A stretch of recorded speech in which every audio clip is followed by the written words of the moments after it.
printing and cursive and learning to touch type. As early as possible, really. The first couple of years of printing and then moving to cursive. To get all those neurons firing. Pardon? To get all the neurons firing, basically. Yeah. So it's it could just be that there just seems to be a lot of research showing that both ways are helpful. In terms of learning. Well, that's good. Handwriting is good for if you take notes with handwriting, it helps you to remember things better. But keyboarding, if you're good at keyboarding, it helps you to sort of get down a lot of ideas very quickly as well. Good of you to talk to us. Thank you, Professor Tom Nicholson, on the panel. Dunedin is the Pokemon Go capital of New Zealand. The Otago Daily Times reports there are more of the virtual critters hopping around Dunedin than in any other New Zealand centre. I'll say Gyarados. We'll go Gyarados. One that I haven't got yet, but I really want, probably be Electabuzz. Just because it's an electric Pokemon, everyone's got flying and water, so electric's the way to take them out. I want a Charizard. There is one really good Pokemon called an Eevee. You can get 3 different ones out of. Probably Mewtwo, maybe. Then, he'll cause a bit of a fuss, I think. So, what are your favourite Pokemon? Pikachu, of course. Yeah.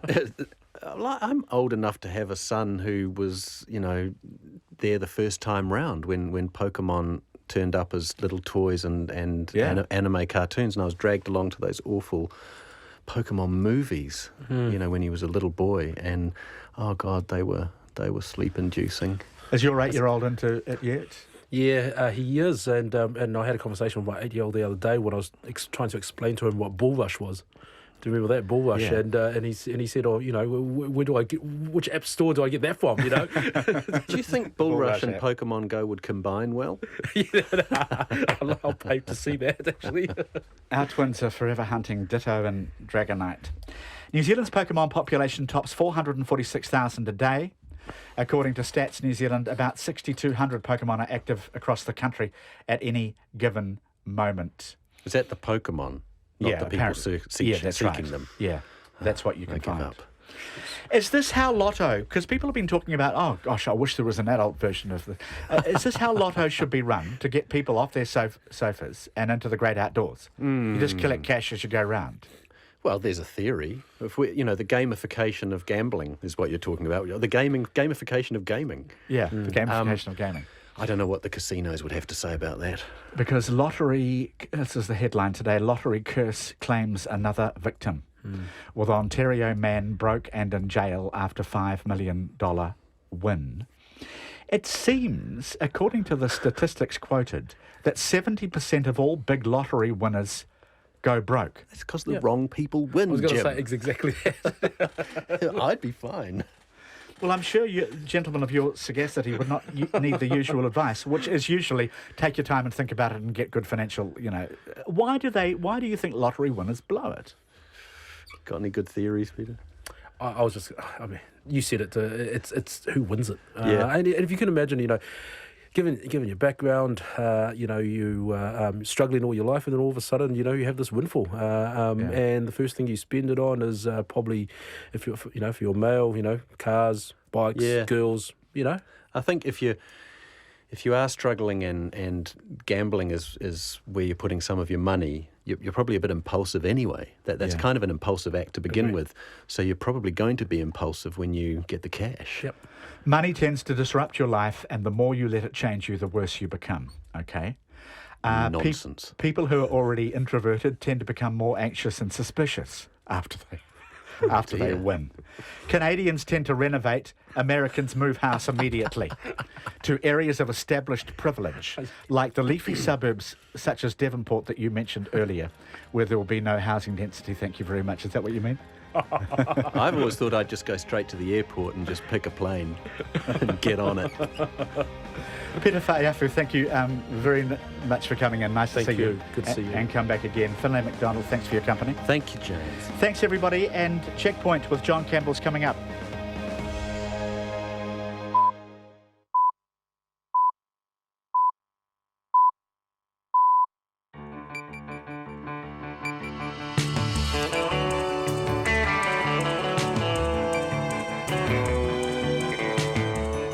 Kia ora everyone, I'm John Campbell, and on behalf of our excellent team, haere mai, welcome to Checkpoint on RNZ National. Tau te maira I hoa mā, hei kōrero kei te haere, hei kaupapa kei te karawhiua.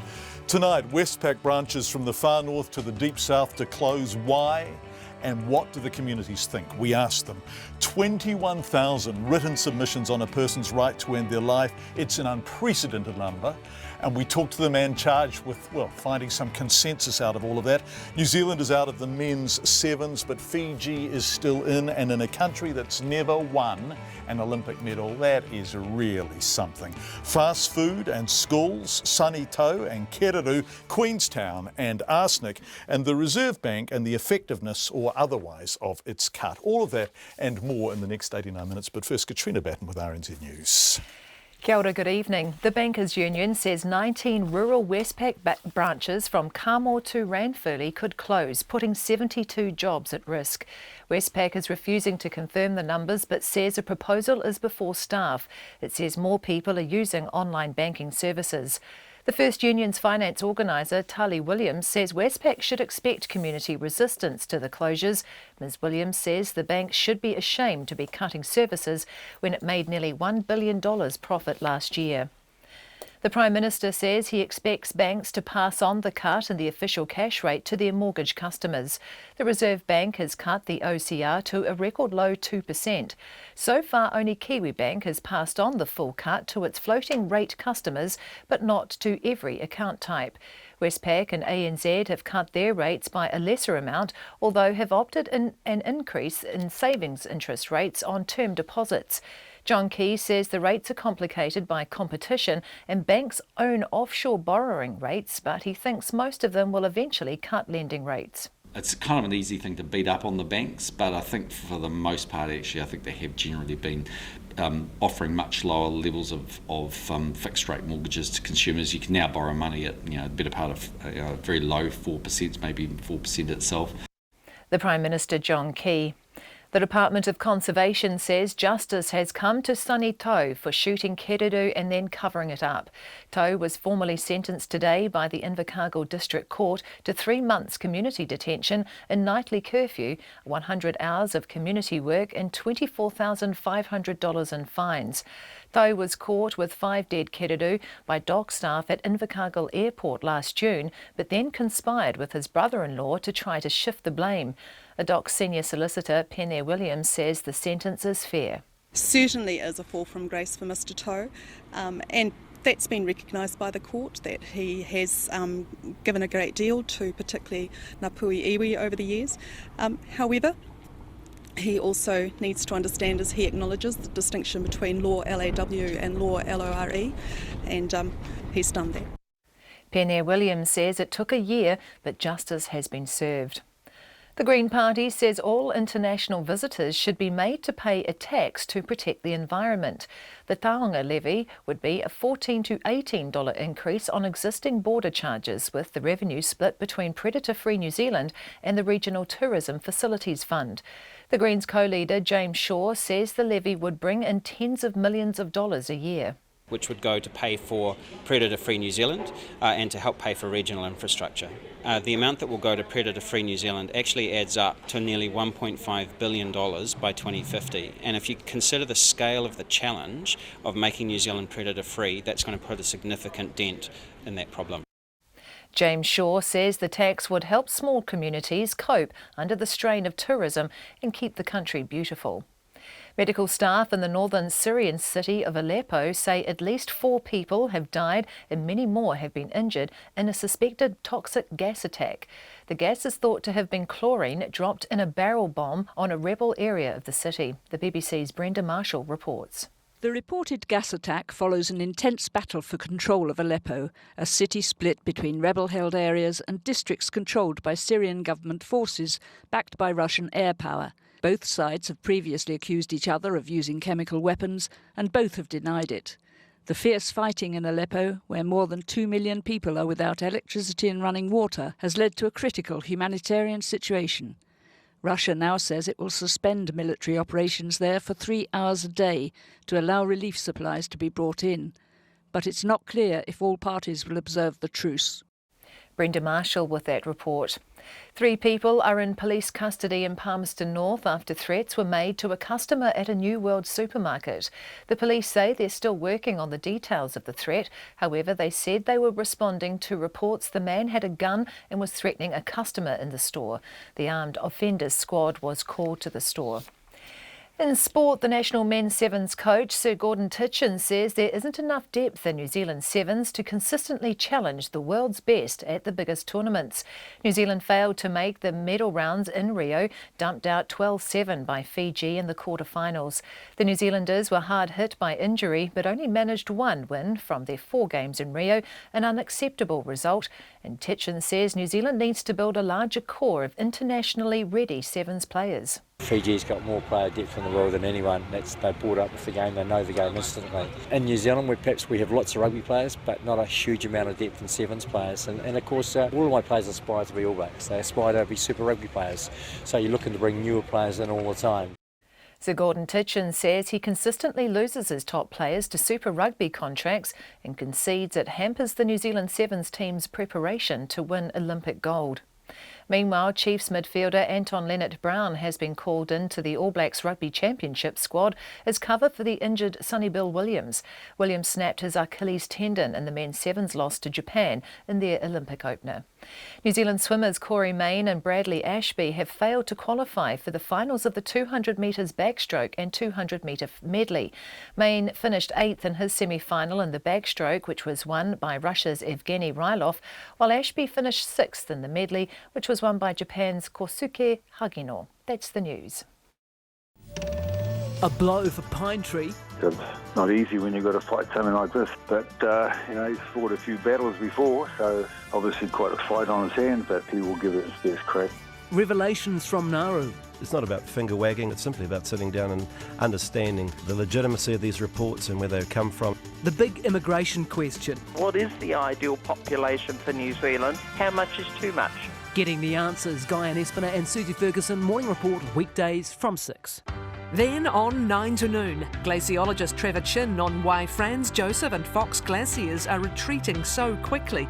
And after 10, Chuck Shealy is a retired smoke jumper, an elite group of firefighters who throw themselves out of planes to battle forest fires. Join me, Catherine Ryan, on 9 to noon after Morning Report on RNZ National. Met service weather through to midnight tomorrow. Northland, Auckland, Great Barrier Island and Coromandel Peninsula. Scattered rain easing to a few showers this afternoon. Bay of Plenty, Waikato, Waitomo, Taumaranui and Taupo. A few showers clearing overnight. Scattered rain developing late tomorrow. Gisborne and Hawke's Bay, cloudy periods. A few showers in Gisborne clearing this evening. Taranaki, Taihape to Wellington and Wairarapa, mostly fine. Cloud increasing tomorrow and scattered rain developing later. For Marlborough, Nelson, Buller, also Canterbury and Otago, fine with early frosts in the east. Rain developing in Buller and Nelson tomorrow morning, spreading to Marlborough and Canterbury high country later, but only patchy elsewhere. Westland and Fiordland, showers developing in Fiordland, turning to briefly heavy rain overnight. Rain spreading to Westland tomorrow morning, clearing in Fiordland later. Southland and Clutha, scattered light rain tomorrow, clearing later, and cloudy periods for the Chatham Islands. It's coming up to 5:09. Thank you very much, Katrina. Coming up, the Reserve Bank and its interest rate cut, and later 21,000 submissions on medically assisted dying. But let's begin with the news that Westpac is looking to close up to 19 of its branches. We've asked Westpac to join us to explain what's going on, where and why, but they have declined. That offer remains open. But the First Union, who represents some staff, are now involved in what's being called a consultation. Tali Williams is the First Union's national organiser. From the proposals that were announced last night, it seems that 19 branches are proposed to close. And by and large, these are in small communities. Yes, that's right. So we're talking Carterton, Raglan, Stoke, yeah. And so not only will that have an impact on the people who work there, it will have an impact on the communities themselves, one imagines. Yes, absolutely. And a lot of these communities it'll be very difficult for customers to get to other branches. Sometimes they'll have to travel up to an hour. I was just calculating here for people from Ranfurly or customers from Whangamata will have to travel up to an hour to get to the next branch. So, Tali, Ranfurly and Central Otago, is the Westpac Bank the only bank there? Yes, it is. Okay, and so if they want to go to a bank, they're going to have to travel for an hour, drive for an hour. That's right. And for a lot of people, it's just not going to be possible to do this because they just don't have the resource to travel an hour to do their banking. When did you find out about this? You say the announcement last night. Obviously, this has just been publicly announced this afternoon. Is this when the staff first heard about it? The staff first heard about it last night. And is there a consultation period? Yes, so for the next couple of weeks, they have a consultation period where staff will be talking about what their concerns are with the proposal, and we'll also be submitting our concerns as well. And communities have an opportunity to too. Okay, obviously you have to treat this as a good faith process, but do you feel that the writing is on the wall for most of these banks?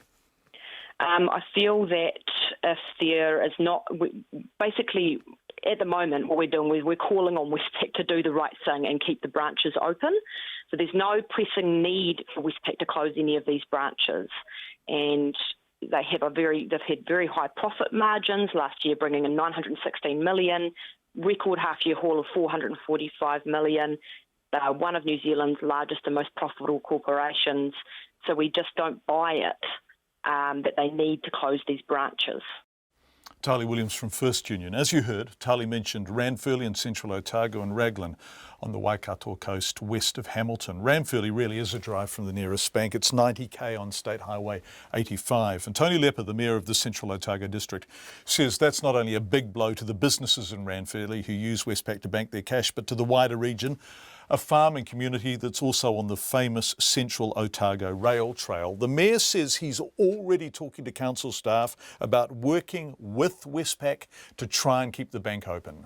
Well, this morning I said to them, remember we've got a service centre there, and if there's any way we can help, please talk to us. And I've been back to my chief executive and said, can we help these people? Can we help our community with a service? And she said, of course, it'll be easy. We can work with them. So I need to get hold of Westpac now and say, when you're going through these thoughts, keep us in mind because we'd love to help our community by using our service centre. So when you say service centre, that is a council office with council staff in it in Ranfurly? Yes, absolutely. And so what you're saying to Westpac is you can use our building, they could potentially even put a staff member in there and try and keep some kind of service going in this community? Absolutely. Any from our staff to their staff, we'd look at anything to help them out. Because if that doesn't happen, the nearest bank, the nearest branch for the people in Ranfurly is in Alexandra, and that's 90k away. Yeah, it is, and for people with cash, that's a problem. And there's still a lot of people who just can't use smartphones to do their banking and things like that. And, we're prepared to help those people in our service centre. Do you want Westpac to listen to you? I mean, what is the relationship between Central Otago and an Australian-owned multinational bank? Well, I'd say the relationship with myself and the area manager is fantastic. And I've got no idea how his head office works. Who probably made that decision because I'm sure it wouldn't have been my regional manager. Are you disappointed?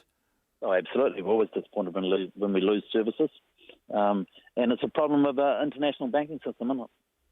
Tony Lepper, who is the Mayor of the Central Otago District. Clint Badley is the Raglan Ward's representative on the Waikato District Council. Now, Raglan, where he's from, is closer to its nearest bank than Ranfurly, roughly half the distance, 45k to Hamilton, but it's a winding road in parts and it's still a drive somewhere in the region of 35 to 40 minutes. So what does Councillor Badley think of Westpac's proposed closure in Raglan? Well, they started a process to come to that conclusion potentially, and I guess from a community perspective, it's the last standalone bank in Raglan, and it's the community is very reliant on it, not only the business sector, but some of our people who are not so inclined to use the online banking and things like that. So it's a bit of a blow to hear that this was potentially going to happen. So we'll be doing everything we can to try and keep it open. Can I come in there, Clint? So Raglan, particularly over summer, is a bustling little town, and you have one bank there, and it's the Westpac. That's right. I think you've been here, John. You know how busy it is. I sure do. Summer. Yeah. And so, if you lost the bank, what would that mean in Raglan? Well, we lost the New Zealand Post shop and the Kiwi Bank some time ago, and that caused a lot of concern because people that were in those banks had to wait for a while before an agency was set up. So it creates a lot of confusion and concern to people, particularly some of the businesses that carry cash, particularly through the summer period. Yeah, so what do they have to do? They have to drive into Hamilton, do they? Well, potentially that's what'll happen, yes. And what's the drive? What's the driving time? Oh, it's at least half an hour, 45 minutes comfortably to go to Hamilton. So what do you say to Westpac? Well, we'd like to think they'd really consider this. The bank in Raglan is a key part of our community and has been for some time. And to lose a standalone bank, particularly coming into the busy season of October, November, right through, it's going to create a lot of problems for us. Clint Badley from Raglan in the Waikato District Council. So we've heard from Central Otago, we've heard from Waikato, we've heard from the union, but we haven't heard from the bank itself. We have asked them to appear and explain what's going on and why, and they have declined our invitation, which does remain open. It's 16 minutes past 5. New Zealand's benchmark interest rate has been cut to its lowest ever level, and it could fall further. The Reserve Bank Governor Graham Wheeler cut the official rate by 0.25 percentage point to 2% straight, and that signalled he's considering, he's considering more reductions in the next 6 months. That could be good news for mortgage holders if the banks decide to pass the cuts on, and so far, not all of them have. Graham Wheeler said he expected banks to pass the full interest rate cut on to their customers, but acknowledged that was their decision to make. So far, only Kiwibank has cut one of its floating rates by the full amount and the others by slightly less. ANZ and Westpac are cutting their rates by less than a drop in the OCR and, in an unusual move, have instead opted to increase the rates for savings and term deposits. The ANZ economist Cameron Bagri says banks will be thinking about how to keep their savings business. The poor old depositors have had a pretty rough time in the past few years. The borrowers have had a whale of a time because as the official cash rates come down, the benefit of that has been passed on to the borrowing side of the equation. But of course the savers have been penalised. Now we get into that juncture where I just don't think you can continue to take those deposit rates down without having an impact on the volume of deposits coming in the door. The Prime Minister, John Campbell, says the interest rates are complicated by competition between banks and their own offshore borrowing rates. But he says he expects most of them will eventually pass on the cuts. It's kind of an easy thing to beat up on the banks, but I think for the most part, actually, I think they have generally been offering much lower levels of fixed rate mortgages to consumers. You can now borrow money at the better part of very low 4%, maybe even 4% itself. I mean that's a sort of 70-year low for interest rates. So you've got to say they've been passing on most of the cuts. Mortgage holders spoken to by RNZ News were mostly relaxed about how much of the cuts the banks pass on. I guess any drop is good for us. It's a complicated decision. It depends on their wholesale rates and all sorts of other things. So no, I'm not too worried as a consumer. They're okay at the moment. Like I've paid a lot higher, but yeah, low is always better. We've just fixed for 3 years, so I just don't want to think about it, to be honest. Today's rate cut has had another surprising effect, a rise in the value of the New Zealand dollar. An interest rate drop would normally see the dollar fall, but experts say the market was expecting the Reserve Bank to be more aggressive in signalling rate cuts. When it took the cautious approach, the dollar spiked by as much as a cent to 73.4 US cents. The financial commentator Bernard Hickey says the Reserve Bank needs to be more daring. Exporters are being sacrificed on the altar of Auckland housing and the housing market more widely. Currency should be much, much lower, and so should the interest rates.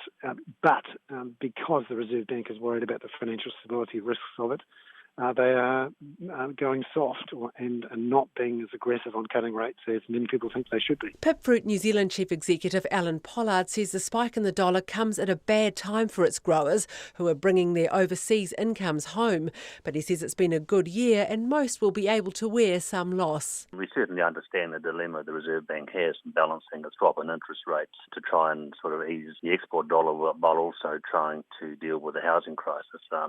In our view, I think more needs to be done on the policy settings to sort the housing crisis out, to give the Reserve Bank much more flexibility to drop the rates quicker. ANZ's economist Cameron Baggery says it's going too far to say exporters have been thrown onto the fire. He says the Reserve Bank has a very delicate line to walk. Now, the Reserve Bank cannot control from sort of day to day the sometimes irrational positioning across the currency market. The currency market just got a little bit out of whack with what was likely to happen today, so we've seen a bit of a knee-jerk reaction. But I think it's a real stretch to say that the Reserve Bank threw the exporters under the bus today, because what they did was that they cut rates in a very balanced economic assessment, and they said we will do more, and if the currency remains elevated, we're going to do a hell of a lot more. The next OCR review is in 6 weeks' time. For Checkpoint, Rowan Quinn.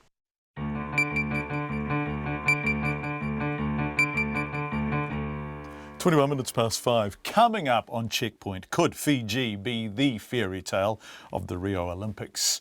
If they beat Japan tomorrow, they go on to the final and a guaranteed medal then. Remember, Fiji has never won a medal at the Olympics, and the Ngāpuhi leader, Sonny Toe, leaves court with a $24,000 fine for shooting 5 kereru. We'd love to hear from you in any way you choose. You can text us on 2101, email checkpoint@radionz.co.nz.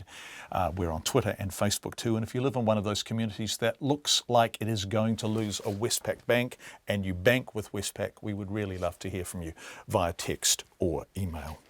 They sometimes say rugby is a game of two halves. Obviously that's literally true, but it tends to mean the fortunes of a team have changed markedly during the course of the game, and New Zealand will be hoping the same is true of the Olympics. Big hopes now sit with the men's pair, Hamish Bond and Eric Murray, who early tomorrow morning rode for the country's first gold in Rio after the men's sevens team made a bit of a shock quarter-final exit against Fiji this morning. More on Fiji in a moment, but first, Bond and Murray are favourites for their gold in their final, scheduled to begin just before 2 a.m. tomorrow. But as Matt Chatterton reports, they're not the only Kiwis keeping the country's hopes of some kind of gold alive. They were meant to be one of New Zealand's brightest medal hopefuls.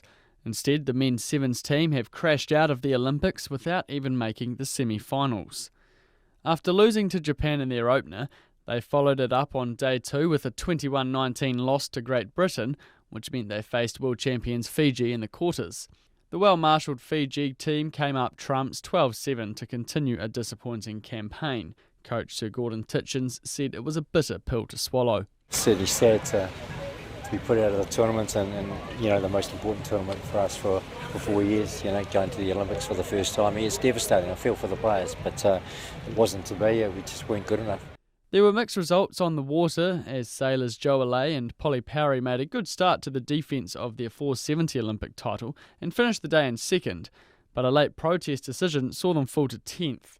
Their male counterparts Paul Snow-Hansen and Daniel Wilcox are third overall after a second and a 10th place finish in today's races. Meanwhile, Sam Meach slipped to 7th in the laser, while the NACRA 17 crew of Gemma Jones and Jason Saunders are now 13th overall. Elsewhere, the paddler Mike Dawson delivered a terrific performance in the semi-final of the canoe slalom, but recorded the worst time in the final to finish 10th. The women's hockey team beat Spain 2-1 thanks to 2 goals from birthday girl Kelsey Smith to solidify their chances of making the knockout stages. The men's team thrashed Brazil 9-0 to keep their hopes of making the quarters alive, although they'll need to beat group leaders Belgium to have any chance. Road cyclist Linda Willemsen missed out on a medal in the women's individual time trial. The Danish-born rider battled wet conditions on the road, placing 6th, 28 seconds off the pace. She says fatigue was a factor. It really only changes the descent. I don't think much else. Just my legs didn't feel very good from the beginning, and the cold doesn't help that. Swimmers Corey Main and Bradley Ashby made the semi-finals of the 200-metre backstroke and 200-metre medley respectively, however both failed to qualify for the finals. Strong winds again forced the organisers to call off another day's rowing, but they remain confident the regatta can be completed on time.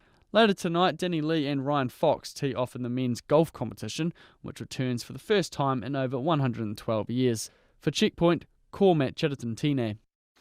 Meanwhile, Fiji will make history tomorrow morning if they can beat Japan in their sevens semi-final, having of course eliminated New Zealand this morning. If they make the final, they will win a medal, and it will be the country's first ever medal at the Olympics. Now, Time magazine has got pretty excited about this and predicted Fiji could be the fairy tale story at Rio, which is true, but also rather understates the fact that Fiji went into the tournament ranked number 1 in sevens in the world. We suspect Time doesn't know terribly much about sevens, but former Highlanders winger Patrick Osborne is also, in fact, he's been playing for the Highlanders right up till now, hasn't he? And he's a magic winger. He says that the Fijian rugby player says if they win, it will be extraordinary for Fiji. Oh, if they do win gold, it's I don't know how to explain it. It'll be so. I guess there'll be some relief because we're top seed for front runners for winning the gold medal, and then there's so much expectation from home on the team. I think they've cut out all media for the not really media, social media for the team, and they're all really concentrating hard on this on these few days. I guess it'll be a dream come true for the whole nation, I guess. Patrick, as you were talking then, I was thinking about the pressure on the team. Is it a bit like when New Zealand's in the Rugby World Cup 15s? Is there that much pressure? Is the expectation that great that they can win it and they will win it and they have to win it? Well, I guess it's probably the same or maybe even more pressure coming from Fiji. Fiji have sevens tournaments going on throughout the year. We don't have a sevens season. We keep playing sevens all throughout the year, and I guess that's more of our national sport. And everybody's into sevens. When the boys win a tournament, I think the whole country goes on holiday for a day. And so if they should win the gold, what do you think will happen in Fiji? Probably have a week of celebrating, have a whole week public holiday. Osborne, who is a Fijian, who's been playing in New Zealand and is now off to play in Japan, who are playing Fiji tomorrow. But wait, there's more. Former All Black Fijian-born Joe Vinderi says he was torn over who to support while watching the sevens quarter-final unfold this morning because Joe Ali has played for both New Zealand and Fiji, and he has played for New Zealand against Fiji, including winning gold for New Zealand at the sevens at the Commonwealth Games. Yes, I did. I played Fiji in the final in Kuala Lumpur. You did not. You played for New Zealand against Fiji to win a Commonwealth gold medal. Yes, I did. Oh, no, that's a bit cruel. So you must be torn right down the middle. I'm torn right down the middle, right? And, I was sitting this morning and watching the game. It was quite a good game. I really enjoy watching it because watching the game either side could win the game. And, just that last call that stopped New Zealand attack. But, if it goes back to the wire, and I really enjoy watching it this morning. Yeah. What will it mean, Joelle? You grew up. You went to school in Fiji, and this is a country that doesn't have the kind of wealth, the kind of sponsorship, the kind of money that is in sport in New Zealand. What will it mean if Fiji manages to go on and win the gold? It's a very, very, very huge thing for Fiji as a whole, and Fiji as a country, also for the Fijian people around the world. And at the moment, they on the TV, on the Facebook page and all that, and watching the game in Rio, and they'll never miss it. And it's a big thing for the Fijian community and the whole of Fiji as a whole. Everyone's talking about it. That's all anyone's talking about, is it? That's all they're talking about at the moment. Fiji winning the first ever gold medal in the Olympic, and that's what it's all about. And they're talking about it in the Facebook page and the archives back home in the radio program and all that, and that's what they talk about. Joe Vinderi, so Fiji play Japan tomorrow morning. The Ngāpuhi leader, Sonny To's been fined $24,500 for shooting 5 kereru and then trying to cover up his role. To was caught with the 5 dead kereru by Department of Conservation staff at Invercargill Airport last June, but then conspired with his brother-in-law to shift the blame. Doc says his fall from grace is complete and justice has been served. Our reporter Ian Telfer was in court in Invercargill for the final verdict. It's taken more than a year for the final sentence to be handed down. Sonny To originally took the blame for killing the protected birds, but then changed his story. To's son-in-law, Douglas Sadlier, came forward to say he had shot the kereru, but that quickly unravelled as Doc investigated further. Today, Judge Mark Callaghan told To the shooting was serious. Here there were 5 kereru involved. They are classified as a tawanga species by the Ngātahu Claims Settlement Act 1998, and there was premeditation and planning in this offending, and the fact that you flew to Invercargill, you purchased a rifle, you drove a significant distance to carry out the offending, and that you then froze the birds for the purposes of taking them back home. To has a checkered past. At his sentence indication in May, the judge said To had previous convictions for fraud in the 1970s and later escaped from custody. But today the judge said he recognised he'd since kept out of trouble and done decades of good work for his iwi Ngāpuhi. He said it was clear To was trying to make up for what he'd done. Your counsel has this morning or today referred to the fact that you have purchased native trees and planted them on a creek near a property in Kaikoui, that you have instituted a PowerPoint presentation and presented that 4 times with a view to raising the awareness of the iconic species, and also have presented it to local groups, including iwi and hapu in the area, and you are working with the Department of Conservation in respect of that. To was not in Invercargill, but appeared by video link from an Auckland courtroom.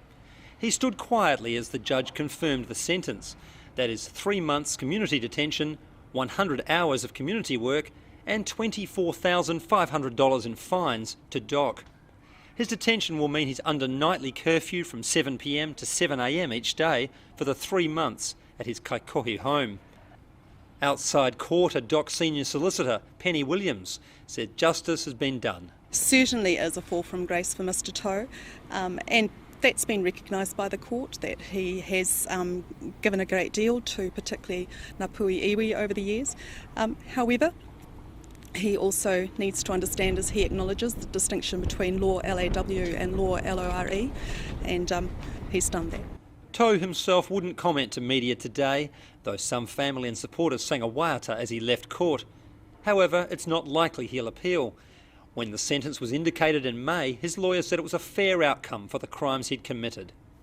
As for his iwi Ngāpuhi, the acting chair of its Board of Trustees, Carol Dodd, says To took a leave of absence from his governance roles last October, and they'll be deciding his future in the next few weeks. In Invercargill for Checkpoint, ko Ian Telfer tēnei.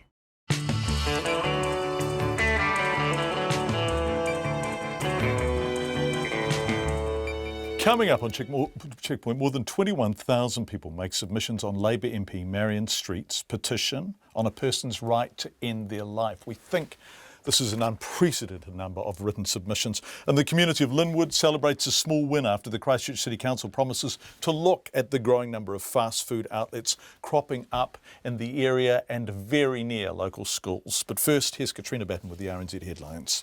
The Bankers Union says 19 rural Westpac branches from Kamo to Ranfurly could close, putting 72 jobs at risk. Westpac is refusing to confirm the numbers, but it says more people are using online banking services. The First Union's finance organiser, Tali Williams, told Checkpoint there is no need for the closures when Westpac is making record profit margins. The Mayor of the Central Otago District, Tony Lepper, told the programme the council wants to work with Westpac to keep the Ranfurly branch open. He says its closure would be a blow to the rural community. The Prime Minister expects banks to eventually pass on the cut in the official cash rate to mortgage holders. The Reserve Bank has cut the OCR to a record low 2%. So far, only Kiwi Bank has passed on the full cut to floating rate customers. Westpac and ANZ have cut their rates by a lesser amount, but have increased the interest rate on some savings accounts. John Campbell says the rates are complicated by competition and the bank's own offshore borrowing rates. Auckland councillors have rejected the idea of requiring a quota of affordable homes to be part of larger developments. They voted 13-7 against the quota being included in the city's development plan, with most arguing there are other ways to ensure affordable homes in the coming decades. The Department of Conservation says justice has been served with the sentence to Sonny Tau for shooting Kereru. The Ngāpuhi leader was formally sentenced today by the Invercargill District Court to 3 months community detention, community work and fines of $24,500. Tau was caught with 5 dead Kereru by dock staff at Invercargill Airport, but conspired with his son-in-law to try to shift the blame. Legislation that would strengthen renters' rights has been pulled from the ballot at Parliament. The bill is in the name of the Green Party co-leader Materia Ture. She says more than 450,000 households rent their homes and they need greater security of tenure. It is 25-6. Those are the headlines. I'll be back at 6 with more news, sport and weather. And we'll look forward to having you back. Thanks, Katrina. Let's turn to business news now with Jonathan Mitchell. Jonathan, we've been looking at the Reserve Bank and its rate cut. And one of the historic, the conventional wisdoms about cutting interest rates is that it drives a country's currency down because money goes elsewhere. Did that happen today? Well, it didn't. No, the dollar shot up pretty solidly, actually. 1.5 cents after the announcement, hit 73.5 US cents. It's come back a bit since then, but it's still quite high. The financial markets may have been expecting the Reserve Bank just to be a bit more aggressive in its tone about the official cash rate. Notes I've been reading today suggest some financial market commentators were pricing in the possibility of a cut of 50 basis points down to 1.75%. That didn't happen. They cut to 2%, so the dollar just shot up in response. Yeah. Bernard Hickey was talking about that earlier on the program. What has the Reserve Bank said about all of this? Well, it's saying that more cuts will likely be needed to get inflation back into that important target band 1 to 3% and to get the dollar down to help exporters. Analysts are saying expect another cut possibly in November and then again possibly early next year. So that's what the market is thinking at the moment for this sort of rate cutting cycle. Yeah, interestingly, we should point out that inflation is too low, right? So they're trying to drive it up. A couple of earnings results in today, Jonathan? That's right. We've had Vital Healthcare Property Trust. They had quite a strong full-year profit, rose 21% to $117.2 million in the year to June. The company's quite upbeat on its portfolio. They've got health businesses on both sides of the Tasman, and they've actually said this is the best shape ever that their portfolio's been in. And then we had the IT services firm Datacom. They had quite a strong result too. There's demand here and around the world for its cloud and software offerings. Its profit jumped 12% to around $27 million, and they're quite upbeat about their prospects for the new financial year. But the key one on the agenda tomorrow is going to be Steel and Tube's result. It issued a profit downgrade earlier in the year off the back of strong competition and those questions about the quality of their steel mesh. Expect a profit to be 10 to 15% lower on last year's result, which was just over $21 million. Thanks, Jonathan. We talked a bit about the dollar at the top of this cross, but what else happened on the markets today? Well, the market's fairly flat ending this Thursday, up a handful of points to 7,354. The dollar is stronger, still 72.5 US cents and 94.2 Australian. Jonathan Mitchell, live from the Wellington newsroom. Thank you, Jonathan. The Chair of Parliament's Health Committee says it's too early to gauge the support or otherwise of the more than 21,000 written submissions received on a petition about a person's right to end their life.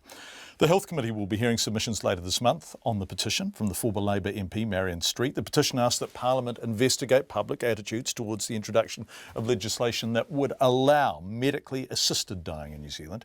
The Health Committee Chair, Simon O'Connor, says they've received more than 21,000 written submissions on the petition, and a near record 1,800 of those people would like to speak to the committee. 1,800 is a hell of a lot. I asked the committee chair, Simon O'Connor, how they're going to do that. Look, the committee's first principle is to try and engage what the petitioners have asked for, which is full engagement, and to respect, obviously, Kiwis who have made their voices heard. So we're going to do our best to hear all of those who still wish to be heard. We'd expect some will drop off, but actually the committee has quite a number of sitting weeks. We intend to travel around the country for full days of hearings, and there's a few other parliamentary processes we can use to actually help us through that so that we don't all age too much. Have you any idea of what way the submissions are going?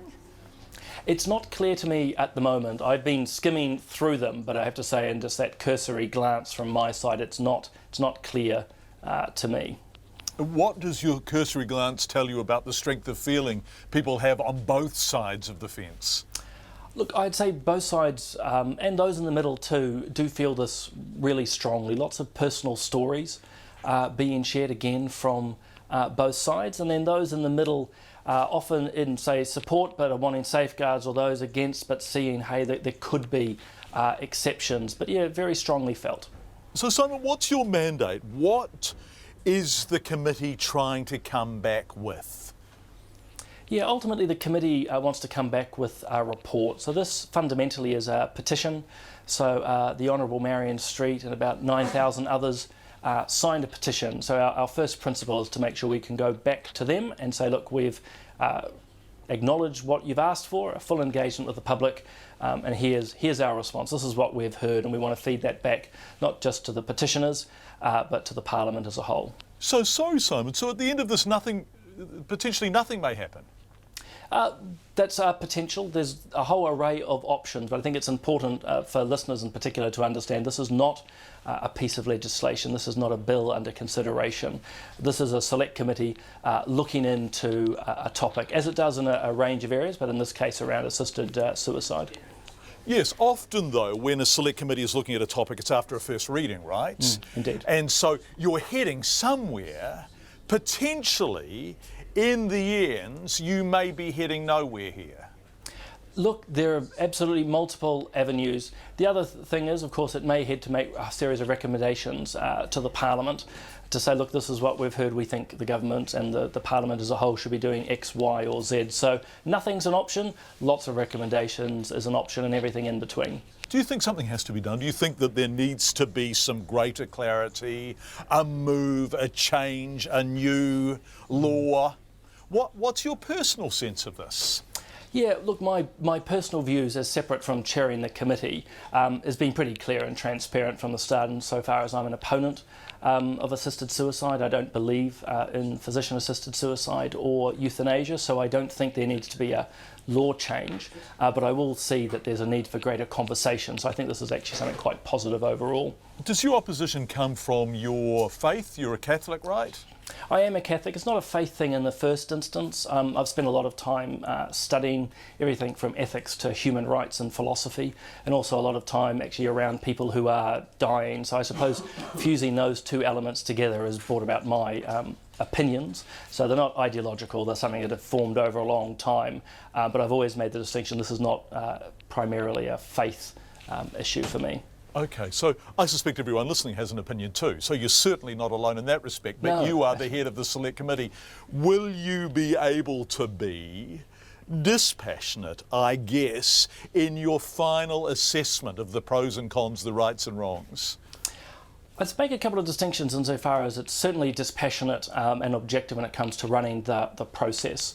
But I think there's an expectation that all 9 MPs bring their thoughts, beliefs, philosophies to the table, obviously to engage and listen, and then actually think through what we've heard so we can articulate that back to the Parliament. But again, it's that difference between, in my case, elected to Parliament because of what I think and believe, as with the others, but also as a chair to act, as you say, dispassionately and make sure all those who have written in and wish to speak do get heard and have their voices heard very clearly. Simon O'Connor speaking from our gallery office early this afternoon. The community of Linwood is celebrating a bit of a win after the Christchurch City Council proposed to look into the number of fast food outlets cropping up in the area. There are 6 fast food restaurants in the centre of the suburb. Students at the local school say the smell of food wafts across the grounds on warm days. Today the community presented a petition to the council asking for action. Our reporter Maya Burry went to Linwood. So we're just walking down the path towards the main entrance of the school, and we've got lots of signage in the area from outlets such as McDonald's, KFC, Burger King, prominent brands. We can smell KFC in the background, and it's a really enticing smell. Kids love that, and of course they do, so do I. And so it's a sign of the... Gerard Doreen is the principal of Linwood Avenue Primary. Talking to him outside his office, the smell of KFC just across the road is distracting and overpowering. With other concerned parties, Mr Doreen delivered a petition to council today asking for something to be done about the increasing number of fast food outlets in the area. They know how to market. The brand awareness they have is really strong, and they use lots of colour, they use free Wi-Fi, they use little gimmicks and promotions that appeal to kids' incomes, like 2 cheeseburgers for $3, those sort of things. So please be honest and tell us that you're here to make a buck. Another concerned party is the Linwood Medical Centre. Its director for the last 11 years, Jane Hetherington, says obesity in the area is a huge concern. We have more obese children in Christchurch, in Linwood, than in the rest of Christchurch. We see the effects of obesity. We see the diabetes, the arthritis, the heart disease, the kidney failure and premature death. Ms Hetherington says over the last decade, the presence of fast food outlets in the low socio-economic area has kept growing, and the community is suffering as a result. Really sad. It's really not what our area needs. Our patients have difficult lives, and just having the KFC in your face, you have to walk past it every time you pick up your child from school. It just makes life hard. In a statement, Restaurant Brands, which operates KFC, Pizza Hut and Carl's Jr., said it doesn't consider the locations of schools when opening an outlet. But the company says its policy is to not directly advertise or market to children. Restaurant Brands is aware of the need for special care when advertising is likely to reach children, and ensures that any advertising follows rules set out in the Advertising Standards Authority codes. The Christchurch City Council has commissioned a staff report to explore its options. One of the councillors for the area, Jani Johansson, says there is a lot that could be done. I think you can look at the Health Act and you can look at bylaws under that. You can look at the Local Government Act bylaws as well. It's not a case of simply banning fast food outlets from the city, but you actually could put in place, I believe, regulations around proximity to schools. Mr Johansson says clusters of fast food chains near schools is a nationwide problem and the government needs to step up. If you look at the cost of obesity, which falls in large part to the health system and to central government to address, I think there's no reason why government shouldn't be considering a national policy statement around dealing with obesity, including looking at the regulation of fast food outlets. A report on what the council can do is expected to be completed in the next 6 weeks. In Christchurch for Checkpoint, Maya Burry.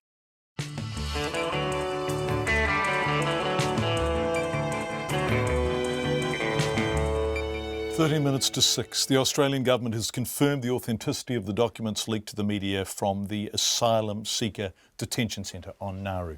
As you may have heard on Checkpoint yesterday, the documents leaked to the Guardian newspaper detailed hundreds of cases of abuse, maltreatment of asylum seekers by staff at the centre and so on. Many of the cases involving children, many also involving self-harm. Today, the Australian Immigration Minister Peter Dutton went as far as saying some claims in the files were invented by asylum seekers looking to get a more sympathetic hearing from the authorities. Here's the ABC's Peter Lloyd. Incident reports are the Immigration Department's own records of events in detention centres. But since thousands of them were made public, laying bare allegations of abuse, including assaults and self-harm, between 2013 and 2015, their currency seems to have plunged with the Minister, Peter Dutton. He's speaking on Sydney's 2GB. I won't tolerate any sexual abuse whatsoever. But I have been made aware of some incidents that have been reported, false allegations of sexual assault, because in the end, people have paid money to people smugglers and they want to come to our country. They've been told if they've sought to come here by boat, they won't be settling. Some people have even gone to the extent of self-harming. The Human Rights Commissioner, Gillian Triggs, has criticised that response. It's not good enough to say that this has been fixed up. We need a proper inquiry and the facts need to be determined, and then we can determine whether people need to be charged. Australian Federal Police have been working alongside the police force on Nauru for several years, helping it become more professional. But the standard of law and order on Nauru remains highly contested, especially in its dealings with complaints against refugees outside the detention centre. Prime Minister Malcolm Turnbull says the reports leaked yesterday are for Nauru's police to investigate. They have the responsibility for responding to them, dealing with them. Today, some of the people who wrote those reports are coming forward. Natasha Blucher was a Save the Children caseworker on Nauru. It was difficult to look at, to be completely honest. I sort of got a bit obsessed with looking at it and kind of looking for reports that I'd written and looking for reports that were written about my clients and trying to find out what had happened to my clients after I'd left Nauru in 2014. Something that I noticed was that there was a lot of incident reports that I thought were missing.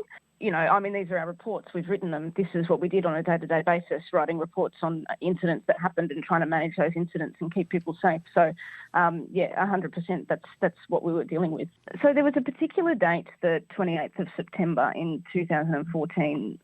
So on that day, in the morning, I went to talk with a group of asylum seekers who had stitched their lips together and were outside the mess in the camp. And that was quite a distressing conversation. There was a lot of kids around seeing these men and boys who had stitched their lips together.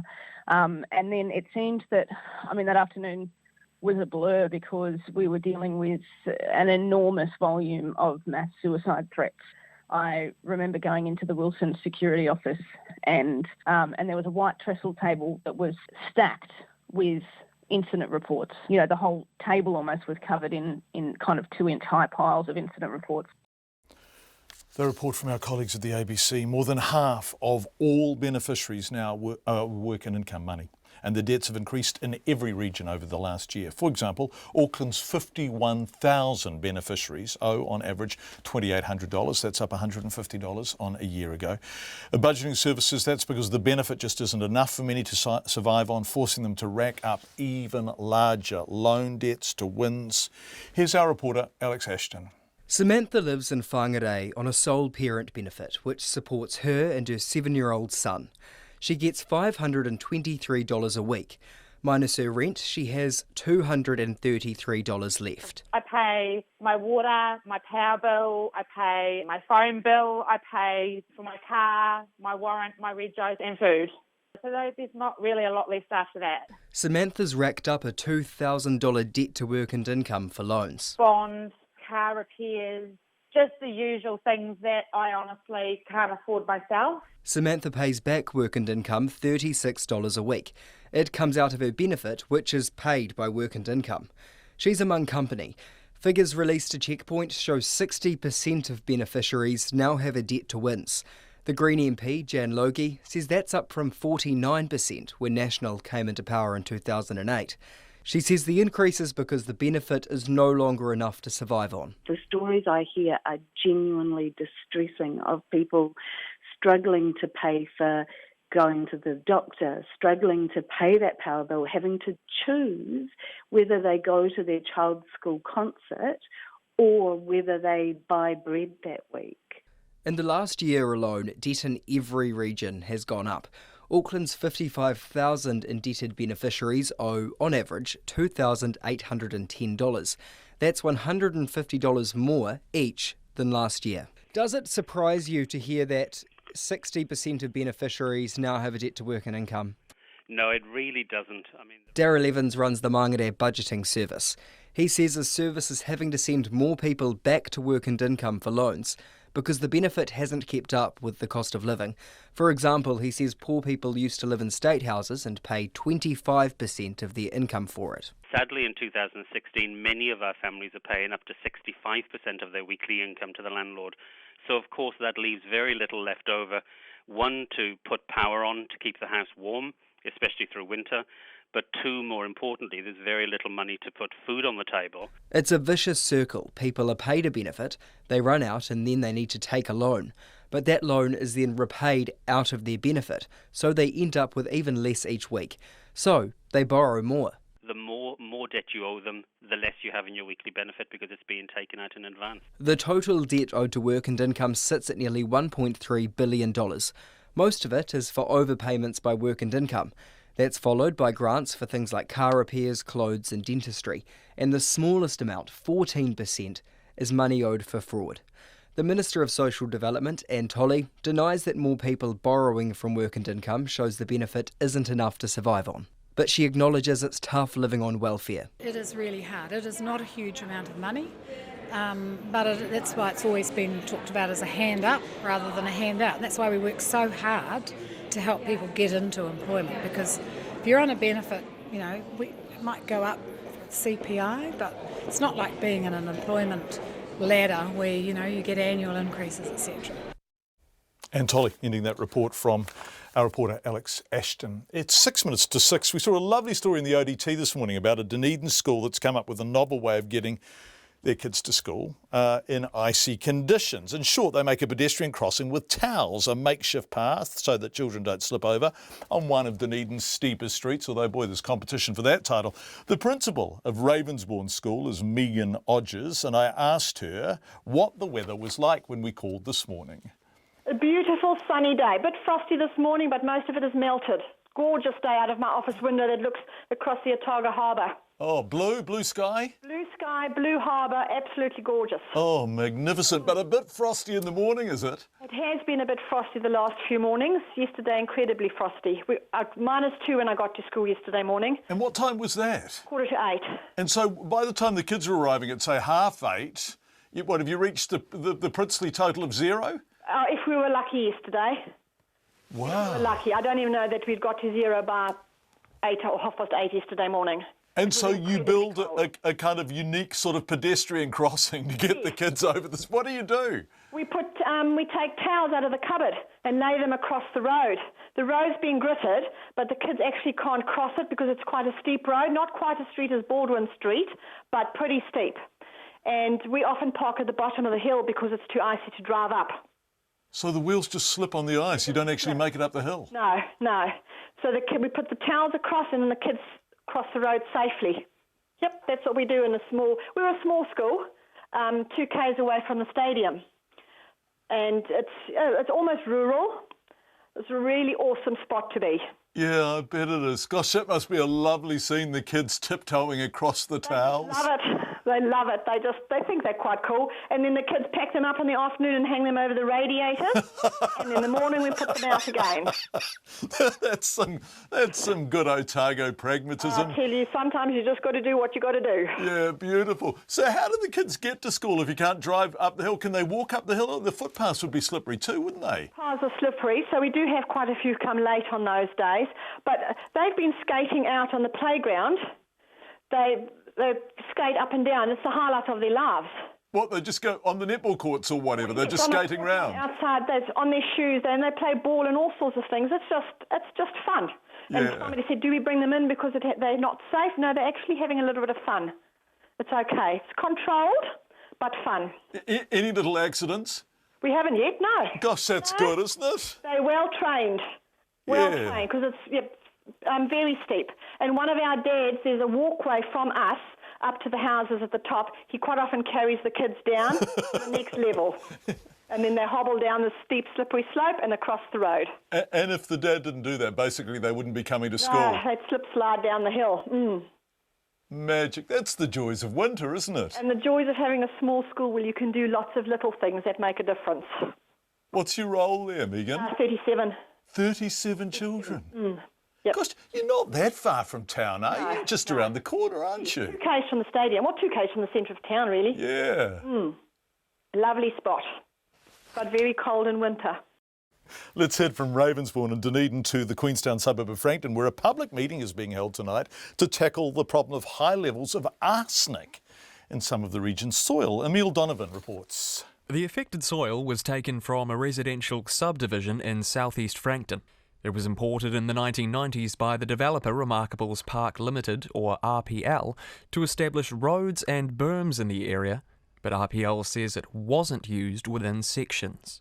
A contamination expert at Massey University, Professor Chris Anderson, says the levels could be hazardous. Children are always one of the really big risk vectors, so because kids eat soil. If you've got construction and it's dry, because Queenstown's quite a dry climate, especially in summer, those are the sorts of issues that I'm sure the council would be quite alarmed about. A medical officer from the Southern DHB, Derek Bell, says it's unlikely the levels would pose a serious threat, but he couldn't rule anything out until soil in residential homes had been tested. The New Zealand guidelines are very conservative and are based on an average statistic that people can consume up to 10% of their total diet from homegrown produce. There may be some people who do that. They'd want to follow it through. Dr Bell says families with young children should get their dirt tested, but this is only a precautionary measure. The chair of the Frankton Residents Association, Glyn Lewis, says he's not too concerned by the levels, as they fall below the level of arsenic allowed in recreational public areas. I'm not that concerned because anyone in New Zealand could actually go to a local park and play on a field with these arsenic levels. I've got 2 young kids that have played in the dirt on my yard.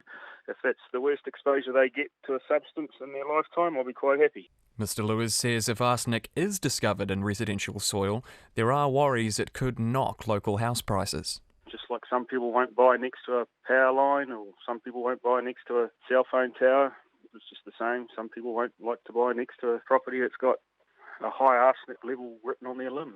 The Chief Executive of Remarkables Park Limited, Alistair Porter, says he's confident the situation is manageable. And the Queenstown Lakes District Council says that while arsenic in soil is a concern, the levels aren't too high. For Checkpoint, ko Emile Donovan tēnei.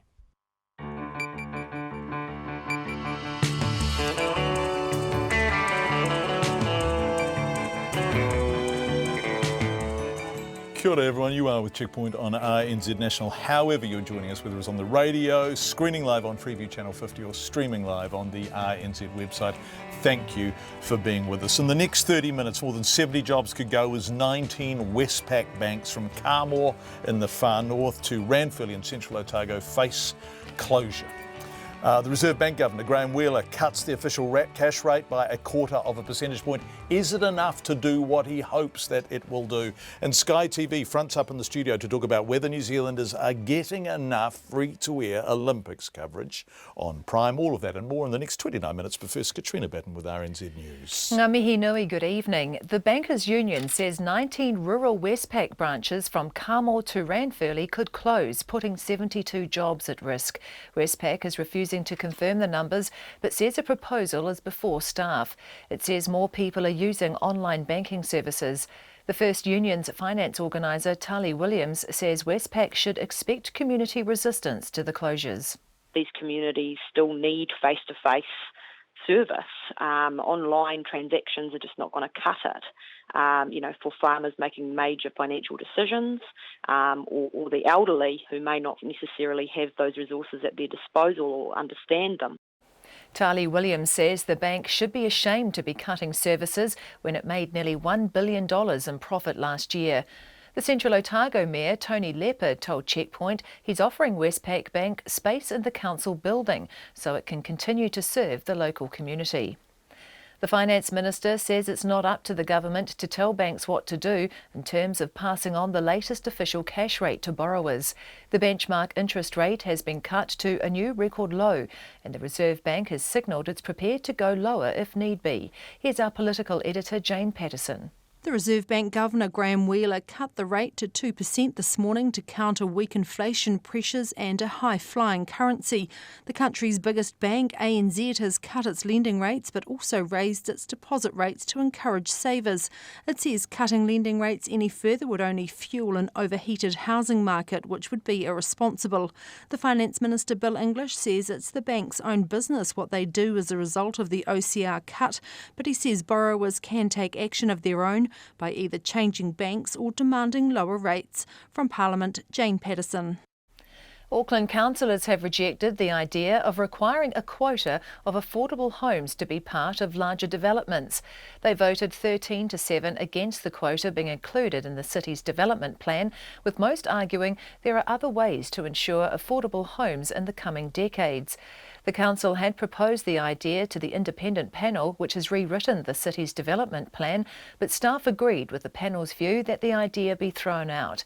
The Mayor, Len Brown, failed to sway the meeting, saying he'd had to fight the government to get quotas written into the housing accord, and it was too early to give up on the idea.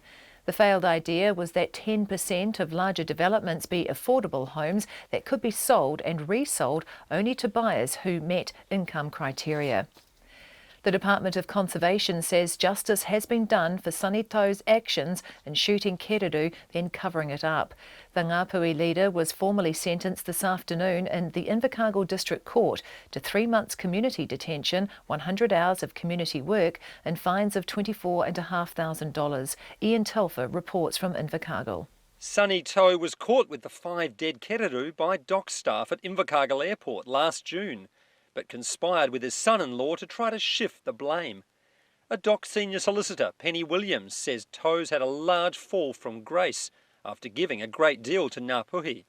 But she says Toe's had to acknowledge the difference between the law and customary law. Ms Williams says it took a year, but justice has been served. Sonny Toe wouldn't comment outside court, but his lawyers previously said the sentence is fair. In Invercargill, Ian Telfer. The Green Party is pushing for a tourism tax to pay for much-needed regional infrastructure and the government's predator-free plan. The Taonga levy, which would cost between $14 and $18, would be added to existing border charges for international visitors. Here's our political reporter, Demelza Leslie. The Greens co-leader James Shaw says international visitor numbers are expected to reach 4.5 million in the next 6 years. He says a $14 to $18 levy would bring in more than $60 million a year, and the revenue would be split between Predator-Free New Zealand and the Regional Tourism Facilities Fund. The Labour leader Andrew Little says in principle a tourism tax is a good idea, but the Conservation Minister Maggie Barry says the charge would turn tourists away. However, the Tourism Minister, John Campbell, says the private sector is looking into the idea for the government. From Parliament, Demelza Leslie. The call has gone out to identify a man in a group of Māori soldiers from the First World War. The studio photo of 10 Ngāti Awa men was taken in Wellington on February the 13th, 1915, the day before the contingent sailed for Egypt. The historian Monty Suter hopes to be able to name the last man before his book, Wheteke, Māori in the First World War, is published next year. The photo is on the RNZ website. In sport, the New Zealand golfer Danny Lee has shut down any criticism that the Olympics isn't a showpiece event for golf on the eve of the tournament. Golf's 112-year hiatus from the Olympics ends tonight when the men tee off in Rio. Although the build-up hasn't come without controversy. 6 of the world's top 10 golfers have pulled out, many citing Zika as the concern. Lee, who's joined by fellow New Zealander Ryan Fox in the men's field, says the Olympics for him ranks among playing in the majors. If you play well and happen to win a gold medal, I don't know, it can change your life, but all I know is I can put up a medal for Team New Zealand, and I am just very honored that I'm here as an athlete, as an Olympian. Just that itself just means everything to me. Danny Lee is in the second group to tee off just after 10:30 tonight. Meanwhile, the world champion track cycling team are hoping their run of good form carries them to gold in Rio. The New Zealand track cyclists begin their Olympic campaign tomorrow morning. The men's sprint team of Ethan Mitchell, Sam Webster and Eddie Dawkins clinched gold at the World Championships in March and are hoping to match that result in Rio. Dawkins says he and his teammates are so familiar with each other, their performance is like muscle memory. I've ridden a lot of times behind those two boys, and we've had a string of really good races which we've been well prepared for, and I don't think the Olympics will be anything different. I think that we've done too much, we've come too far to go away with anything other than what we expect. Eddie Dawkins, that's the news. Any normal man had reached down, picked him up and cut his damned head off again. But not Ole. He picked him up, stopped him from bleeding, and that was his headless chicken, and that was Mike. Nights with Brian Crump, online and on air, Monday to Friday, after the news at 7 on RNZ National. Met Service weather to midnight tomorrow, Northland, Auckland, Great Barrier Island and Coromandel Peninsula. Scattered rain easing to a few showers this afternoon. Bay of Plenty, Waikato, Waitomo, Taumaranui and Taupo. A few showers clearing overnight, scattered rain developing late tomorrow. Gisborne and Hawke's Bay, cloudy periods, a few showers in Gisborne clearing this evening. Taranaki, Taihape to Wellington, also Wairarapa, mostly fine, cloud increasing tomorrow and scattered rain developing later. Marlborough Nelson, Bulla, also Canterbury and Otago, fine with early frosts in the east. Rain developing in Bulla and Nelson tomorrow morning, spreading to Marlborough and Canterbury. High country later, but only patchy elsewhere. Westland and Fiordland, showers developing in Fiordland, turning to briefly heavy rain overnight. Rain spreading to Westland tomorrow morning, clearing in Fiordland later. Southland and Clutha, scattered light rain tomorrow, clearing later. The Chatham Islands, cloudy periods. It's just gone 6:09. Thanks, Katrina. Breaking news of a sort. Auckland councillors have thrown out an idea to require affordable housing, right, in the unitary plan. So this was on the table. Todd Niall, our Auckland correspondent, who is joining us with the latest. It's been debated down at the council. Tell us all about it. This included one of the most extraordinary moments I've seen at the council. This was the unitary plan debate about the idea of having what they call retained affordability. In a development of 50 houses, a developer would be required to have 10% of them affordable. It was an idea thrown out by the unitary plan independent hearings panel. Penny Hulse, who's led the housing work on the council the past 3 years, opened the debate on it saying she was going to be criticised. She'd changed her mind from being an early supporter of this policy. She was a very big supporter of the policy. A big supporter. Yeah. But a lot of things had come into the plan in the past 3 years which were going to deliver more affordable housing for more people than a quota that may not be able to be implemented. That was then followed, amongst other speeches, by the mayor, who countered her and said he was going to fight like a shark for this, that he'd fought with the government to have the idea put into the housing accord. There were other speeches again, and then Penny Hulse at the end extraordinarily demanded the right to have another say, which is not the way these things go, because she'd done the work for 3 years. She began to counter the mayor's line that he would fight like a shark, saying, well, actually, sharks glide calmly through the water, which was setting up, hello, what's going on here?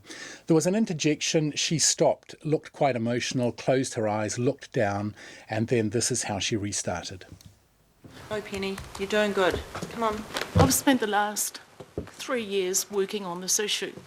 To have to vote on something that I fundamentally believe in with every fibre of my being, that can be construed as not supporting affordability in this city is the hardest thing that I will need to do. On the other hand, I do not believe in populist politics. I don't believe in grandstanding, and I don't believe in making promises to people that we can't deliver on. Yes, that's you, Mr. Mayor. Good on you. I believe in delivering things that we can genuinely deliver. Absolutely. And if we get this plan right, and I'm hoping that everyone who's spoken passionately on this is actually going to vote for every last bit of the upzoning and the mapping and do it with the passion that I've seen them deliver on this, then we will have nailed this plan, Mr. Mayor. So I am going to be supporting the staff, and I'm going to be supporting something that can genuinely be delivered. Thank you. Penny Hulse, boy, speaking with feeling, Todd. So what was going on in there? That's the first time I've seen her with that level of emotion countering the mayor, who she has supported as the deputy for 2 terms. I'm not sure what was going on behind it, but it was clearly this was the work you got me to do. I've taken this stand and, you're over there. All of this being part of the debate. And then they had the vote, which went 13-7 in favour of rejecting the affordability idea. And then the rest of the equation is debated tomorrow, all these other things that may or may not produce affordable housing. Fascinating day, boy. It's a fascinating time in Auckland politics. Thanks, Todd Niall, our Auckland correspondent, with that breaking development in the debate of the unitary plan. Let's go, nationwide. More than 70 jobs can go in rural Westpac branches from Carmore in the far north to Ranfurly in central Otago. The union representing banking staff says 19 rural Westpac branches may close. Westpac is refusing to confirm any numbers, but says as a proposal is before staff. They turned down repeated invitations to come on Checkpoint this evening.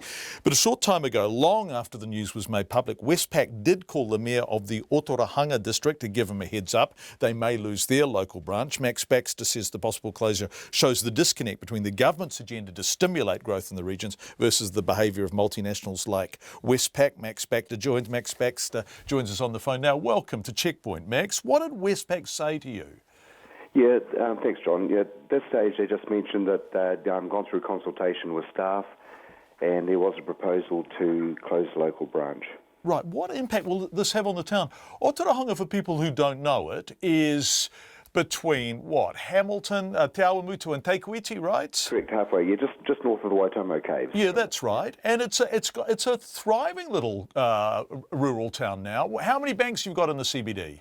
Oh my gosh, 4. Okay, so if Westpac goes, what difference will that make? I think the thing about Westpac going, or potentially going, we should say at this stage, John, is the high-profile site on Maniapoto Street. So the loss of a business right in the centre of town has a huge impact, and a lot of that is really based around perception.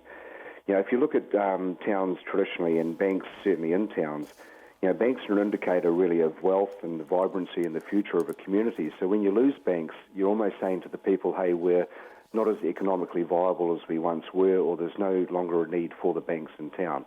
So perception's a huge thing when you lose something like that in our community. When was the last time anyone from Westpac head office visited town, as far as you're aware? Yeah, interesting. The gentleman I was talking to this afternoon, who's the manager of government relations, he said he passed through town about 2 or 3 years ago. But then I suppose, you know, he's not the person we're really concerned about. It's head office of these multinationals, which is obviously based in Auckland in New Zealand. And then they drip feed down to Wellington, and then they have this, heard a rumour that there's a small town in the northern King Country called Otorohanga, which is really insignificant on their radar. Okay, so what does this small community do to retain the bank? Are you going to try to do that? Look, I mean, it's one of those battles that we've had historically. I mean, we talk about, obviously, the government enabling regions, and so far, really, that's failed in terms of policing, courthouses, driver's licensing, and more recently, corrections. So, yeah, you kind of almost get the feeling it's a losing battle, but hopefully if they hear this and they hear enough stories coming out of the regions, that they may reconsider, because the impact on small towns such as ours is huge. Max Baxter, the Mayor of Otorohanga, the district. Thanks, Max, for joining us. We appreciate your time live on the phone. The Reserve Bank has defended its 0.25 percentage point rate cut today, saying a larger cut wasn't needed, at least yet. Its Governor, Graham Wheeler, reduced the official cap rate from 2.25 to a record low of 2 and signalled the central bank is prepared to go lower if need be to counter low inflation and a high dollar. On the dollar front, he fell miserably. The currency jumped as much as 1.5 cents after his cut. That sparked criticism he should have done more. But he told our economics correspondent, Patrick O'Mara, that larger reductions are not needed when the economy is growing robustly, and an interest rate of 2% flat is right for now. Well, they're never easy decisions, particularly given the complexity of the global financial markets. But this one was easier than most, I'd say. Why is that? Because inflation has been very low. It's running at an annual rate of 0.4%. We had 2 objectives, really. We'd like to see the exchange rate lower if we could, certainly try and take some pressure off the exchange rate.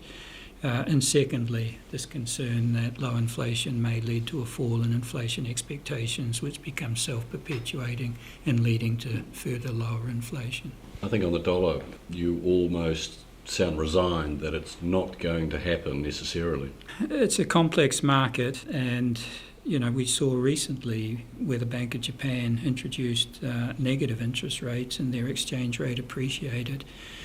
So it's a complex issue about what drives exchange rates. It's not just interest rate differentials, it's not just terms of trade, it's a lot of things. Back in March when you did cut, the banks only passed on a partial amount. It looks likely they're going to do so again. I mean, does this hinder your ability to be effective in generating the inflation that you'd like to see? It depends really how they respond.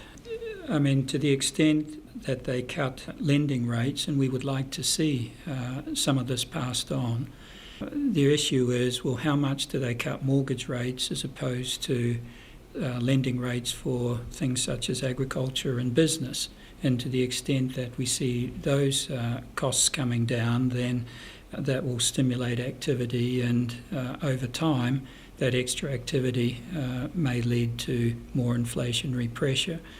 They will need to make judgments about to what extent do they cut mortgage rates as opposed to other lending rates, and to what extent do they raise deposit rates. Graham Wheeler talking to our economics correspondent Patrick O'Mara. Should the Olympics be free to air in New Zealand? Lots of opinions on the Sky TV, which paid millions for the rights, would argue those wanting to watch for free can do so for up to 15 hours on Prime. Others, like New Zealand First MP Clayton Mitchell and many of the people who've been emailing and texting us, say New Zealanders are missing out, and 15 hours of often delayed or replayed action isn't enough. The BBC provides 3,000 hours of live sporting action, and Canada has 23 free live streaming Olympic channels. Now, Sky's Director of Communications is Kirsty Way. Earlier this afternoon, she came into the studio from court, and I began by asking her why Sky has taken Fairfax Media, owners of the Stuff website and numerous newspapers, to the High Court over their Olympic coverage. It's over use of our Olympic video rights, online specifically. So you may be aware that there are news access rules these are created by the International Olympic Committee, and then there are supplementary news rules which each territory, if you like, can negotiate. So Sky's view is that these rules are very generous. They're up to 6 minutes a day of video online content. You would say that though, right? So, of course. So forgive me. So what's the specific case? What do you claim Fairfax's breaches? So we think they are using more than fair use of online video of the Olympic Games. More than they're entitled to use? Absolutely, yeah. And so you've had to go to court to defend your territory? That's what we're doing. And I'm not sure what the result's going to be. It's good that this court case is taking place. But I think what both parties are actually after is some clarification on what the law says. The reason... Sorry, forgive me. What law are we talking about here, Kirsty? We're talking about fair dealing in the Copyright Act. So what does fair dealing mean? I mean, this was written so long ago, it didn't contemplate this online world that we live in now. So... I'm not sure what the answer is going to be, but it will be good for media agencies and rights holders alike to understand what boundaries we should operate within. And I guess the dispute is around news coverage, isn't there? So, for example, perish the thought, if a bomb goes off in one of the stadia, then that becomes a news event. Yes. But if New Zealand wins a gold medal, is that a news event that justifies superseding the rights you have under the contract? Yeah, and I'd like to talk to both of those points because the news access rules specifically rule out news events like terrorist attacks. So that's open slather report as much as you like. If there's a gold medal, we would still see the video rights that Sky has purchased exclusively for millions of dollars, I might add, as having a limit of fair dealing on them. But that doesn't limit reporting. You can talk, you can write, you can put stills up, you can put a bit of video up. But what we're saying is there is a point where we've paid for something and we should have some exclusive rights to it, so there should be a limit to that. How much have you paid for it? Millions of dollars. And look, I can say it's in the tens of millions once we send all of our people up there. You may be aware we're producing 12 channels for Sky. There's apps, applications, online content, as well as the 15 hours a day on Prime. Okay, 15 hours a day on Prime. Now, the issue, I guess, is... people are saying it may be 15 hours a day on Prime, but it's not what we want to watch when we want to watch it. And the example that New Zealand First gives is that yesterday in a do-or-die match in the Sevens against Kenya, it wasn't live. It was played an hour or two later, by which stage everyone knows the result. Sure. So Prime has around 15 hours plus a highlight show plus the crowd goes wild.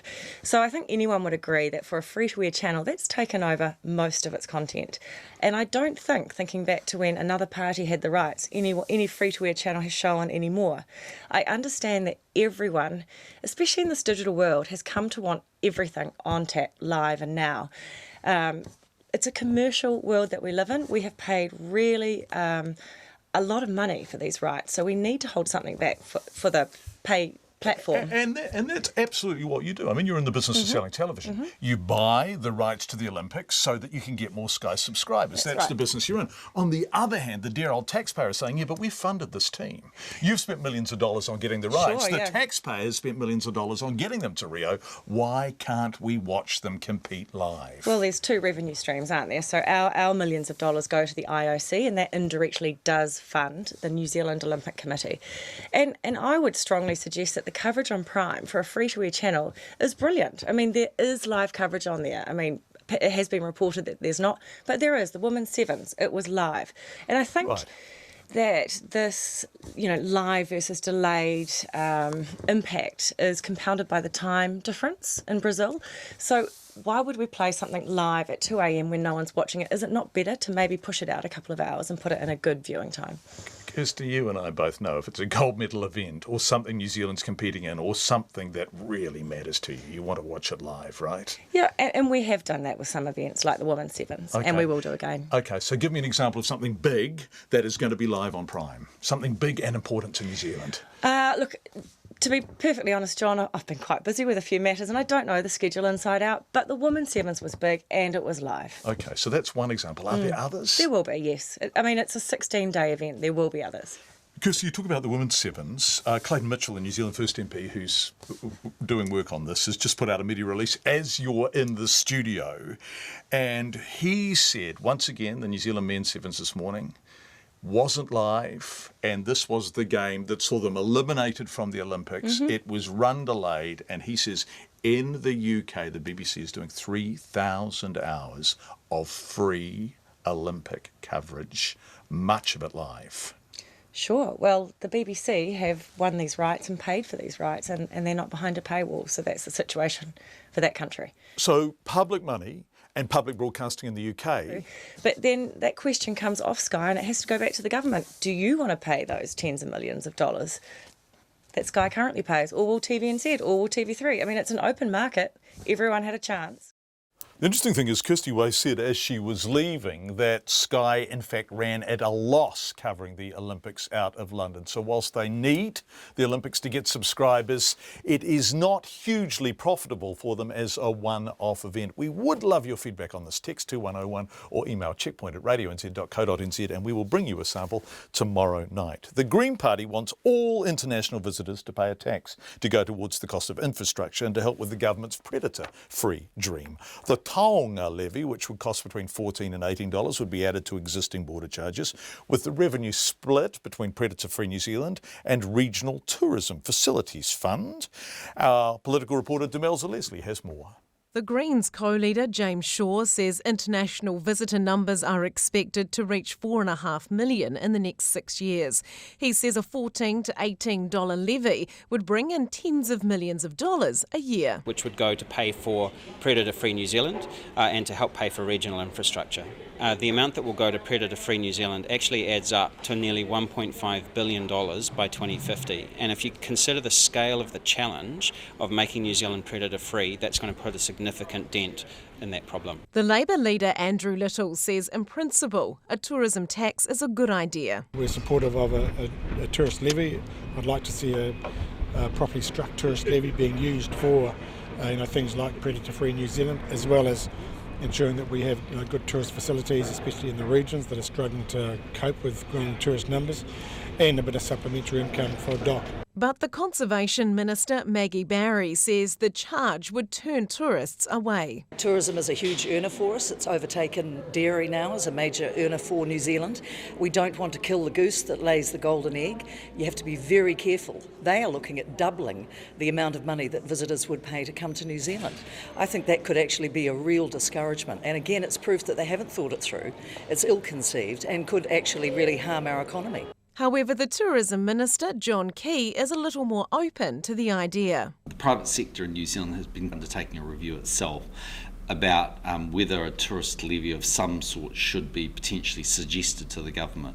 That could apply in a variety of different ways, and what I've been saying as Minister of Tourism is that, look, we are not discouraging them from looking at the issue.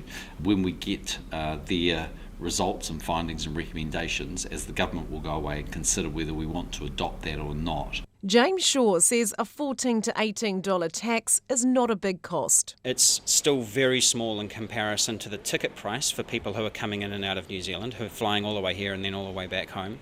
And it's still a lot lower than both Australia's border levy and also that of the United Kingdom, which is actually well over 120 New Zealand dollars. And he believes the levy would sit well with tourists. We know that there's a lot of anecdotal evidence that tourists who are coming here, 80% of whom go on a trek, well over half of whom visit national parks, that they're more than willing to help to contribute to preserving and enhancing the asset that they're coming to visit.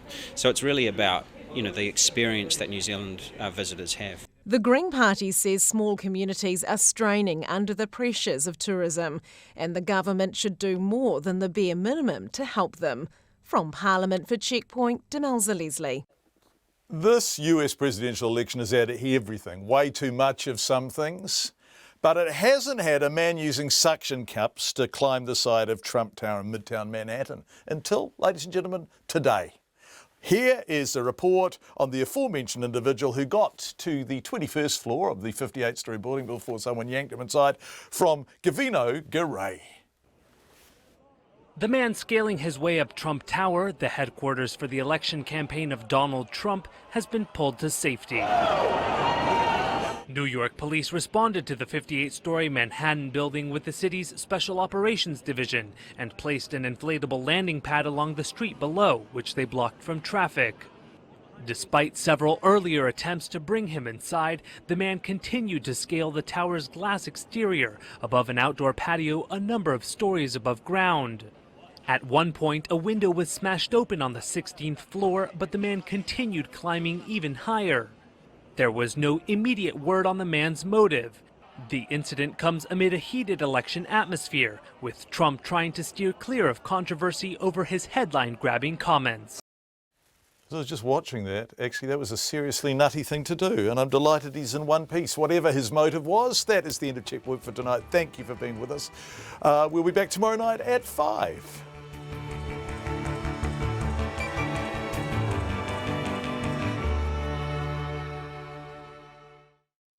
RNZ News headlines at 6:30. The Bank Workers Union says 19 rural Westpac branches from Kamo to Ranfurly could close, putting 72 jobs at risk. The Finance Minister says it's not up to the government to tell banks what to do in terms of passing on the latest official cash rate, 2%, to borrowers. Auckland councillors have rejected the idea of requiring a quota of affordable homes to be part of larger developments. And Sunny Tau sentenced for shooting Kereru. Our next news and weather is at 7. This Saturday morning, Dawa Stephen Sherpa on cleaning up Everest. David Levithan, who may have done more than any other author to tell teenagers that it's okay to be gay. And neuroscientist Dr. Stuart Firestein in praise of ignorance and failure, or why science is more about the questions than the answers. Join me, Kim Hill, Saturday morning from 8 on RNZ National.